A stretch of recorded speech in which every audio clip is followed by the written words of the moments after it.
Hello friends, welcome to my YouTube channel. आज हम इस वीडियो में बात करने वाले हैं राजस्थान जीके के महत्वपूर्ण क्वेश्चन के बारे में। ये क्वेश्चन आप लास्ट तक जरूर देखना, साथ ही इस वीडियो को लाइक कर अपने दोस्तों के साथ भी शेयर जरूर करना। आज का पहला क्वेश्चन है, 1303 में चित्तौड़गढ़ के युद्ध के बाद अलाउद्दीन ने चित्तौड़गढ़ का नाम है वो क्या रखा था। इंपॉर्टेंट क्वेश्चन है। 1303 में जब चित्तौड़गढ़ पर अलाउद्दीन खिलजी ने आक्रमण किया था तो चित्तौड़गढ़ के किले को जीत लिया था। उसके बाद में उस किले का नाम क्या रखा था, तो खिजराबाद नाम रखा था।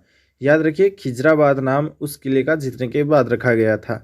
1303 ईस्वी में अलाउद्दीन खिलजी ने चित्तौड़ पर आक्रमण किया। इस समय चित्तौड़ का जो शासक था वो था रतन सिंह। और इसी युद्ध के समय मेवाड़ का पहला शाखा हुआ था। मेवाड़ के अंदर पहला शाखा भी चित्तौड़गढ़ के युद्ध को बोला जाता है। इसी युद्ध के समय मेवाड़ का पहला शाखा हुआ, जिसमें गोरा और बादल ने केसरिया तथा रानी पद्मिनी ने जौहर का नेतृत्व किया था। रतन सिंह की रानी थी पद्मिनी, और पद्मिनी के जो गोरा और बादल है वो काका और भतीजे थे। ये सभी इस युद्ध के अंदर है वो मारे गए थे। और युद्ध के बाद अलाउद्दीन खिलजी ने चित्तौड़गढ़ का नाम है वो अपना पुत्र था खिजर खां, उसके नाम पर खिजराबाद नाम रख दिया था चित्तौड़गढ़ का। अगला जो क्वेश्चन है, अलाउद्दीन खिलजी और मेवाड़ वासियों के बीच चित्तौड़ की घेराबंदी किस वर्ष हुई थी, तो 1303 में चित्तौड़ की घेराबंदी हुई थी। चित्तौड़गढ़ का तीसरा शाखा कब हुआ था, 1567 में। ये इंपॉर्टेंट है, चित्तौड़ का तीसरा शाखा 1567 में हुआ था। देखिए, अब पूरी डिटेल से आपको बता देते हैं व्याख्या में। चित्तौड़गढ़ के 3 शाखे हुए थे। प्रथम शाखा कब हुआ था, 1303 में अलाउद्दीन खिलजी ने आक्रमण किया था, उसमें रतन सिंह वहां का राजा था। दूसरा शाखा हुआ था राणा सांगा की विधवा पत्नी क्रमावती के नेतृत्व में गुजरात के सुल्तान बहादुर शाह के 1534 आक्रमण के समय महाराणा विक्रम सिंह के सैनिकों ने देवलिया प्रतापगढ़ के रावल बाग सिंह के नेतृत्व में तीसरा शाखा किया था 1567 में। तीसरा शाखा हुआ था 1567 में। अकबर के आक्रमण के समय जयमल राठौड़, फतेह सिसोदिया एवं कल्लाजी राठौड़ के नेतृत्व में किया गया था। तो चित्तौड़गढ़ में टोटल 3 शाखे हुए थे। पहला हुआ 1303 में, और लास्ट हुआ था 1567 में, और जो सेकंड हुआ था वो हुआ 1534 में। प्रथम शाखा अलाउद्दीन खिलजी रतन सिंह के मध्य हुआ था। दूसरा शाखा राणा सांगा की जो विधवा पत्नी थी क्रमावती, और उन्होंने बहादुर शाह के साथ 1534 में आक्रमण के समय महाराणा विक्रम सिंह के सैनिकों ने देवलिया प्रतापगढ़ के रावल बाग सिंह के नेतृत्व में किया था। तीसरा अकबर का हुआ था, जयमल राठौड़ और फतेह सिसोदिया और कल्लाजी राठौड़ के नेतृत्व में किया गया था। तो ये 3 शाखे थे। अगला क्वेश्चन है, मेवाड़ के महाराणा उदय सिंह को बचाकर अपने पुत्र की बलि देने वाली स्वामी भक्त धाय माँ कौन थी, तो पन्ना धाय थी, जिन्होंने उदय सिंह को बचाया था और अपने पुत्र की बलि दी थी। अगला क्वेश्चन है, महाराणा कुंभा द्वारा रचित ग्रंथ संगीत राज कितने कोषों में विभक्त है, तो महाराणा कुंभा द्वारा रचित जो संगीत राज है वह 5 कोषों में विभक्त है। महाराणा कुंभा द्वारा रचित संगीत राज है वो 5 कोषों में विभक्त है, जो पाठ्य रत्न कोश और गीत रत्न कोश, नृत्य रत्न कोश और वाग्य रत्न कोश और रस रत्न कोश। ये 5 कोश है जो महाराणा कुंभा द्वारा एक ग्रंथ था संगीत राज, उसको लिखा गया था, जिसमें 5 कोश थे। अगला जो क्वेश्चन है, शिवाजी के साथ पुरंदर की संधि 1665 पर हस्ताक्षर करने वाला मुगल सेनानायक कौन था, तो जय सिंह प्रथम था, जिन्होंने पुरंदर की संधि 1665 में हुई थी शिवाजी के साथ, उस पर हस्ताक्षर किए थे।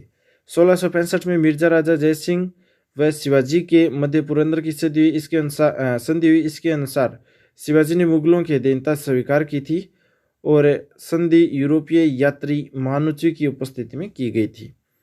अगला क्वेश्चन है, महारानी अमर कुंवरी बूंदी नरेश महाराव बुद्ध सिंह की पत्नी थी और बहन भी थी, तो वो थी सवाई जय सिंह की। अगला क्वेश्चन है, तुंगा का युद्ध किन के मध्य हुआ था। इंपॉर्टेंट क्वेश्चन है। तुंगा का युद्ध प्रताप सिंह और महादजी सिंधिया के मध्य हुआ था। 1787 में जयपुर के शासक प्रताप सिंह व मराठा सेनानायक महादजी सिंधिया के मध्य तुंगा का युद्ध हुआ, जिसमें प्रताप सिंह ने जोधपुर के शासक विजय सिंह की मदद से मराठा सेना को पराजित किया था। अगला क्वेश्चन है, निम्न में से किस महाराजा के दरबार में 22 कवि, 22 ज्योति और 22 संगीतज्ञ और 22 विषय विशेषज्ञों के रूप में गंधर्व 22 विद्यमान थी। यानी कि दोस्तों, ऐसा कौन सा राजा था जिसके दरबार में 22 कवि थे, 22 ज्योतिष थे और 22 संगीतज्ञ थे और 22 विषय विशेषज्ञ थे। तो उनको बोला जाता था गंधर्व 22। तो वो कौन सा राजा था? तो महाराणा प्रताप सिंह था जयपुर का, जिसके दरबार में ये सभी थे। अगला क्वेश्चन है, आमेर के राजा बिहारीमल बारमल की पुत्री का विवाह अकबर के साथ कहाँ पर हुआ था? तो सांबर में हुआ था। आमेर के राजा थे बिहारीमल, जिसको बारमल भी बोला जाता है, उनकी पुत्री थी। उनका विवाह अकबर के साथ सांबर में किया गया था। कछवाया वंशीय बारमल था। 1547 में आमेर की गद्दी पर बैठा और बारमल पहला राजपूत शासक था जिसने अकबर की अधीनता स्वीकार की थी। अपनी पुत्री हरकाबाई का विवाह 1562 में अकबर के साथ सांबर में किया गया था, जो इतिहास में मरियम उज़मानी के नाम से जाना जाता है। इम्पोर्टेंट है, मरियम उज़मानी के नाम से कौन सा जो विवाह है वो जाना जाता है, ये भी है। और अकबर ने बारमल को अमीर उल उमरा तथा राजा की उपाधि प्रदान की थी। अकबर ने बारमल को ये उपाधि दी थी, अमीर उल उमरा और राजा की उपाधि। अगला क्वेश्चन है, किसकी सिफारिश के आधार पर आबू एवं देलवाड़ा तहसील को राजस्थान में मिलाया गया था? यह क्वेश्चन भी इम्पोर्टेंट है। तो फजल अली था, उसकी सिफारिश के आधार पर आबू देलवाड़ा तहसील को राजस्थान में मिलाया गया था। 1 नंबर ऑप्शन सही होगा। फजल अली आयोग है, उसकी अनुशंसा पर 1 नवंबर 1956 को केंद्र शासित प्रदेश अजमेर, मेरवाड़ा, आबू देलवाड़ा और सुनेल टप्पा को बृहद राजस्थान में मिलाकर वर्तमान राजस्थान का निर्माण किया गया था। फजल अली आयोग की अनुशंसा पर 1 नवंबर 1956 को राजस्थान में राज प्रमुख के स्थान पर राज्यपाल की भी नियुक्ति होने लगी थी। अगला क्वेश्चन है, राजस्थान संघ का निर्माण 25 मार्च 1948 को हुआ था। इसमें महाराज प्रमुख किसे बनाया गया था? राजस्थान संघ का निर्माण है वो 25 मार्च 1948 को हुआ था। इसका महाराज प्रमुख कौन था? तो वो था महाराव कोटा। देखिए, इसकी व्याख्या में कोटा, बूंदी, झालावाड़, डूंगरपुर, बांसवाड़ा, प्रतापगढ़, शाहपुरा, टोंक, किशनगढ़ को मिला करके 25 मार्च 1948 को राजस्थान संघ का निर्माण किया गया था। और राज प्रमुख थे महाराव भीम सिंह जो कोटा के थे, और प्रधानमंत्री थे गोकुल लाल आसवा शाहपुरा के। बांसवाड़ा के महाराव चंद्र सिंह ने विलय पत्र पर हस्ताक्षर करते हुए कहा था कि मैं अपने मृत्यु दस्तावेज डेथ वारंट पर हस्ताक्षर कर रहा हूँ। ये किसने कहा था? बांसवाड़ा के थे महाराव चंद्र सिंह ने, जिन्होंने विलय पत्र पर हस्ताक्षर करते हुए ये लाइन बोली थी कि मैं अपने मृत्यु दस्तावेज डेथ वारंट पर हस्ताक्षर कर रहा हूँ। ये क्वेश्चन एग्जाम में पूछा जा चुका है, इम्पोर्टेंट है। अगला क्वेश्चन है, कितने चरणों में सिरोही राजस्थान से एकीकृत हुआ? कितने चरणों के अंदर सिरोही राजस्थान से एकीकृत हुआ था? तो 2 चरणों में। 3 नंबर ऑप्शन इसका सही होगा। अगला क्वेश्चन है, राजस्थान में रुणीचा मेला समाज के लिए किस प्रकार योगदान देता है? तो ये सांप्रदायिक सद्भाव द्वारा एक रुणीचा का मेला लगता है राजस्थान में, जैसलमेर जिले में। तो वो एक सांप्रदायिक सद्भाव द्वारा योगदान देता है। रामदेव जी ने पोकरण जैसलमेर की समीप रुणीचा नामक ग्राम बसपा को अब रामदेवरा नाम से भी प्रसिद्ध है ये स्थान। यहाँ पर मेला सांप्रदायिक सद्भावना का सबसे बड़ा मेला माना जाता है। सांप्रदायिक सद्भावना का सबसे बड़ा मेला रामदेव जी का मेला है पोकरण जैसलमेर में। अगला क्वेश्चन है, तेजा दशमी को वीर तेजा जी का मेला लगता है और तेजा दशमी कब आती है? भाद्रपद शुक्ल दशमी को तेजा दशमी आती है। भाद्रपद शुक्ल दशमी को तेजा जी का मेला नागौरी बैल से संबंधित है। राज्य में आमदनी की दृष्टि से यह सबसे बड़ा पशु मेला है। इंपॉर्टेंट है, तेजाजी का जो पशु मेला है पर्वत नागौर में लगता है और भाद्र शुक्ल दशमी को लगता है ये मेला। ये बेल से संबंधित है और इसमें आमदनी की दृष्टि से देखिए तो ये सबसे बड़ा पशु मेला है राजस्थान का। अगला क्वेश्चन है, नौहर तहसील में कौन सा प्रसिद्ध मेला बढ़ता है? तो गोगा जी का मेला बढ़ता है नौहर तहसील में। गोड़िया अम्बा या गोटिया अम्बा मेला कहाँ बढ़ता है? बांसवाड़ा जिले में गोटिया अम्बा मेला है वो लगता है। जाम्बेश्वर जीवन माता बड़ेश्वर महावीर जी में से कौन सा एक मेला बीकानेर में लगता है? तो जाम्बेश्वर जी का मेला आपको पता है बीकानेर में लगता है। जीवन माता का नहीं लगता है, वेनेश्वर का भी नहीं लगता है, महावीर जी का भी नहीं लगता है, लेकिन जाम्बेश्वर जी का बीकानेर में लगता है। यह मुकाम क्षेत्र है बीकानेर में। फाल्गुन आसोज माह में बिश्नोई संप्रदाय के प्रवर्तक जाम्बो जी के समृद्धि में ये जाम्बेश्वर मेला भरता है।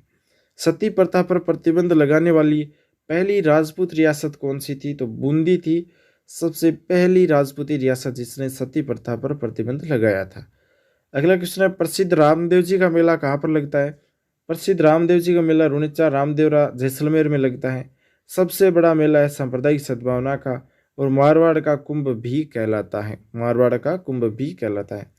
अगला क्वेश्चन है, निम्न में से कौन सी जो नदी है वो अजमेर जिले में प्रवाहित नहीं होती है? खारी, डाई, मासी, बनास। तो मासी नदी है वो अजमेर में प्रवाहित नहीं होती है। अगला जो क्वेश्चन है वो है, किस नदी का उद्गम सेवर पहाड़ियों से होता है?